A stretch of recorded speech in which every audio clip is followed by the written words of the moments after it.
நாம் எதனை தான் என்று குறிப்பிடுகிறோம்? ஒருவரிடம் தான் என்ற உணர்வு என்ன என்று கேட்டால், அவர் தான் என்ற உணர்வு என்பது எனது அனைத்து புலன் உணர்ச்சிகள், எனது உணர்வுகள், எனது கற்பனை, என் ரம்யமான கற்பனைகள் தோற்றுவித்த தேவைகள், எனது உடைமைகள், நான் ஒரு கணவன், நான் ஒரு மனைவி, எனது பண்புகள், எனது போராட்டங்கள், எனது சாதனைகள், எனது குறிக்கோள்கள், எனது விருப்பங்கள், எனது மகிழ்ச்சியின்மை, எனது சந்தோஷங்கள், இவை அனைத்தையும் கொண்டது என்று கூறுவார். தான் என்ற உணர்வை பற்றி நீங்கள் சொற்களை மேலும் மேலும் சேர்த்து கொண்டே செல்லலாம். ஆனால் அவற்றின் சாராம்சமாக நான் என்னும் மையமும் அதன் உந்துவேகங்களும் உள்ளன. தான் என்ற மையத்திலிருந்து அனைத்து செயல்களும் தோன்றுகின்றன. நமது அனைத்து விருப்பங்கள், குறிக்கோள்கள், சச்சரவுகள், கருத்து வேறுபாடுகள், கருத்துக்கள், மதிப்பீடுகள், அனுபவங்கள் ஆகியவை இந்த நான் என்பதில் மையம் கொண்டுள்ளன. இந்த மையமானது புலனுணர்வு திறனுடன் வெளிப்புறத்தில் செயல்படும் தான் என்ற உணர்வு மட்டுமன்றி, மறைந்தும் வெளிப்படையாக தெரியாமலும் உள்ள ஆழ்மனதில் ஆழமுடன் இயங்கும் உணர்வு நிலையையும் கொண்டதாகும். வெவ்வேறு நிலைகளில் உள்ள உணர்வு நிலையாகவும் இது உள்ளது. தற்போது வினா தொடுத்தவர் கேட்கிறார், இந்த மையத்திலிருந்து விடுதலை பெறுதல் சாத்தியமா என்று. ஏன் ஒருவர் அதிலிருந்து விடுதலை பெற விளைகிறார்? இந்த மையம்தான் பிரிவினை உணர்வுக்கு காரணம் என்பதாலா? நான் எந்நேரமும் சுறுசுறுப்புடன் இயங்குகிறது. நான் வெவ்வேறு பெயர்களில், வெவ்வேறு நிறங்களில், வெவ்வேறு பணிகளில், சமூக அமைப்பில் எஜமானன் வேலையால் என்கிற வெவ்வேறு நிலைகளில் செயல்படுகிறது. இந்த நான் தான் இப்படி வெவ்வேறு பிரிவுகளாக தன்னைத்தானே சமூக ரீதியாகவும், பொருளாதார ரீதியாகவும், மத ரீதியாகவும் பிரிவுபடுத்திக் கொள்கிறது. எங்கே பிரிவினை உள்ளதோ அங்கு பூசல் இருக்கும் என்ற உண்மை இந்துக்கள் முஸ்லிம்களுக்கு எதிராக, யூதர்கள் அரேபியர்களுக்கு எதிராக, அமெரிக்கர்கள் ஆங்கிலேயர்கள் பிரெஞ்சு மக்களுக்கு எதிராக இருப்பதை காண்கையில் வெளிப்படையாகவே தெரிகிறது. மிகப்பெரிய அளவில் போர்களையும், பெருந்துன்பங்களையும், மிருகத்தன்மையையும், வன்முறையையும் பிரிவினை விளைவித்துள்ளது. நான் தன்னை உயர்வான லட்சியத்துடனோ அல்லது இழிவான லட்சியத்துடனோ அடையாளப்படுத்திக் கொண்டு அந்த லட்சியத்திற்காக சண்டையும் போடுகிறது. ஆனாலும் அச்செயல் தான் என்ற அகங்காரத்தின் வெளிப்பாடே ஆகும். மக்கள் ஆன்மீகத்தை அறியும் முயற்சியில் இந்தியாவிற்கு செல்கின்றனர். அவர்கள் வெவ்வேறு வகையில் வினோதமான உடை அணிந்து செல்கின்றனர். ஆனால் அவர்கள் உடைகளை மட்டுமே மாற்றிக்கொண்டுள்ளனர். ஒவ்வொருவரிலும் அடிப்படையில் தான் என்பதே செயல்படுகிறது.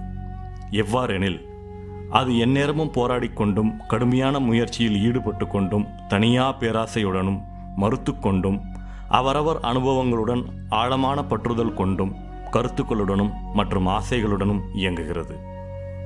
இந்த மையமாகிய நான் தான் துன்பங்கள் பிறப்பிடம் என்பதை ஒருவர் தன் வாழ்க்கையில் காண்கிறார். மேலும் அனைத்து இன்பம், பயம் மற்றும் துயரத்தின் சாரமும் இந்த மையமே என்பதை ஒருவர் கூர்ந்து நோக்குகிறார். ஆகவே இந்த மையத்திலிருந்து ஓரளவிற்கு என்று இல்லாமல் முற்றிலுமாக எவ்வாறு ஒருவர் தன்னை விடுவித்துக் கொள்வது என்று வினவுகிறார். ஓரளவிற்கு விடுதலையுறுதல் என்பது மிக எளிது. ஒருவர் சிறிது சுயநலமின்றியும், சமூக நலனில் சிறிது அக்கறை கொள்பவராகவும், மற்றவர்களின் பிரச்சனைகளுக்கு செவிமடுப்பவராகவும் இருக்க முடியும். ஆனாலும் தான் என்ற மையம் கடுமையாகவும் வெறித்தனமாகவும் சதா செயல்பட்டு கொண்டிருக்கிறது. அந்த மையத்திலிருந்து முழுவதாக விடுதலையுறுதல் சாத்தியமா? எந்த அளவிற்கு அதிகமாக இந்த மையத்திலிருந்து விடுதலையுற முயற்சிக்கிறோமோ அந்த அளவிற்கு அதிகமாக அந்த முயற்சியே தான் எனும் அம்மையத்தை வலுவடைய செய்துவிடுகிறது. இதை நாம் முதலில் பார்க்க வேண்டும். பல்வேறு வகையான தியானங்களில் ஈடுபடுபவர்கள் தங்களின் மீதே சிலவற்றை திணிக்க முயற்சிக்கின்றனர். அந்த முயற்சியுடன் தன்னை அடையாளப்படுத்திக் கொண்டு நான் சாதித்து விட்டேன் என்று கூறும் நான் என்பதுதான் இன்னமும் அங்கு மையமாக உள்ளது. விடுதலையுறுவதற்கு முயற்சி எதையும் மேற்கொள்ளக்கூடாது. விரும்பிய வண்ணம் எதையும் செய்யலாம் என்பதல்ல இதன் பொருள். விரும்பிய வண்ணம் செய்வது தான் என்பதின் இயக்கமே ஆகும். மிகுந்த முயற்சி மேற்கொள்வதே அந்த மையத்தை வலுவடைய செய்கிறது என்கிற உண்மையை கண்டபின், எந்த முயற்சியும் மேற்கொள்ளவில்லை எனில் மேற்கொண்டு செய்யக்கூடியது என்ன? நண்பர் கேட்கிறார், எண்ணம் உருவாக்கிய உருவகங்களைத் தவிர மெய்யாக தான் என்ற ஒன்று உள்ளதா என்று பெரும்பான்மையான மக்களின் கேள்வியாக இது இருக்கிறது. இந்துக்கள் உன்னதமான அடிப்படை உண்மை ஒன்று உள்ளதென்றும் அதுவே தான் என்பதாகவும் என்றும் கூறுகின்றனர். நாமும் நான் என்பதற்கு அப்பாற்பட்ட மெய்யான நான் என்ற ஒன்று உள்ளதாக கற்பனை செய்கிறோம்.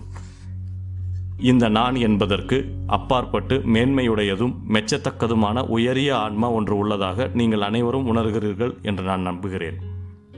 தான் என்ற சொல்லையோ அல்லது அதை விவரிக்கும் வேறு ஏதேனும் ஒரு சொல்லையோ நாம் பயன்படுத்த முற்படும் போது அக்கணமே நான் என்பது அங்கு உள்ளது. உணர்வற்ற ஜடமாகவும் கவனக்குறைவுடையவராகவும், அதாவது சற்றேறக்குறைய பைத்தியமாகவும் மாறிவிடாமல் தான் என்பதிலிருந்து விடுதலை பெற முடியுமா?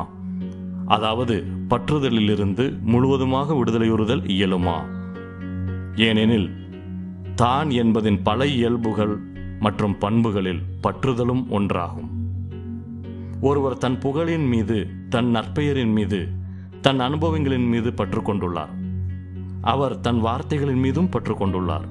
தான் என்பதிலிருந்து நீங்கள் உண்மையிலேயே விடுதலை பெற வேண்டும் என்று விளைந்தால் அதன் பொருள் பற்றுதல் இல்லாமல் இருத்தலே. அவ்வாறு இருப்பது என்பது பற்றற்று, அக்கறை இல்லாமல், பிறர் துன்பம் கண்டு கவலைப்படாமல் நம்மை தனிப்படுத்திக் கொள்வதாகாது. இவ்வாறு செய்வதும் தான் என்பதின் இயக்கமே ஆகும். முன்னர் தான் பற்றுடன் இருந்தது, தற்போது அது நான் பற்றுடன் இருக்க மாட்டேன் என்று கூறுகிறது. அதுவும் தான் என்பதின் இயக்கமே ஆகும்.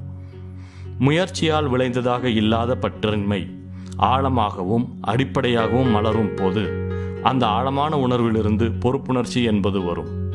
அது உங்கள் மனைவி மற்றும் குழந்தைகளுக்காக வரும் பொறுப்புணர்ச்சி அல்ல, ஆனால் அது ஆழமான உணர்வுடன் வரும் பொறுப்புணர்ச்சி ஆகும்.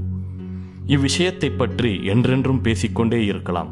ஆனால் அதனை சோதிக்கும் போது, அதாவது செயல்பட முனையும் போது அதை நாம் செய்ய விரும்புவதில்லை. தற்போதுள்ள நிலையிலேயே சிறிதளவு மாற்றத்துடன் நம் பிரச்சனைகளுடன் நாமாகவே தொடர்ந்து இருக்க விரும்புகிறோம். நீங்கள் கவனமாக ஆராய்ந்தீர்களேயானால் அனுபவம், விஷய ஞானம் மற்றும் நீங்கள் சேகரித்து வைத்துள்ள கருத்துக்கள் ஆகியவற்றிலிருந்து விடுதலையுறுவது சாத்தியமே. அதற்கு அதிக நேரமும் ஆகாது. ஆனால் அந்த அளவிற்கு கூட நமக்கு நேரம் இல்லை என்பது நாம் சொல்லும் நொண்டி சமாதானங்களில் ஒன்று. தான் என்பதின் முக்கிய கூறுகளில் ஒன்றாக பற்று இருப்பதையும் அதன் செயல்பாட்டையும், அது உறவு முறையில் சண்டை, சச்சரவு, பிரிவு போன்ற விகாரங்களையும் தோற்றுவிப்பதையும் பார்க்கும் போது பற்றின் உண்மையை அறிந்து நீங்கள் அதிலிருந்து விடுதலை பெறுவீர்கள். உங்களின் இந்த அகநோக்கே உங்களை விடுதலை செய்யும். நீங்கள் அதை செய்வீர்களா?